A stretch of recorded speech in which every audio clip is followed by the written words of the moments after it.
Sabi ko, syempre wala siyang gaanong alam sa pera. Dala-dala niya yung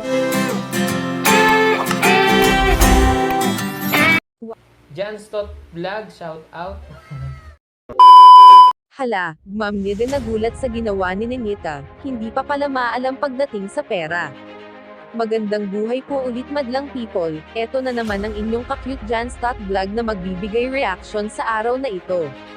Pero bago ko po simulan, paalala ulit tayo lalo na sa mga bago pa lang na napadaan sa Monty kong channel. Please support or subscribe po Idol Pugong Biyahero.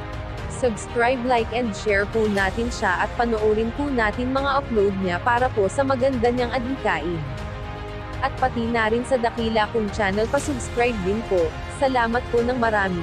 Ayon sa vlog ni Sir Paul, nasabi ni Ma'am Nede na hindi pala maalam si Nenita pagdating sa pera dahil hindi niya alam na malaki pala ang halaga ng 1,000. Nagulat si Ma'am Nede nung bibili si Nenita ay nilabas ang 1,000 kaya kinuha ni Ma'am Nede ito pero sinauli din at nilagay sa kanyang piggy bank. Makakaipon talaga sila dahil matipid silang gumastos.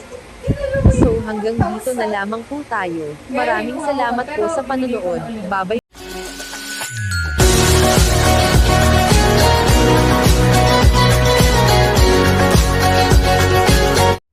Jan Stott Vlog, shout out sa iyo.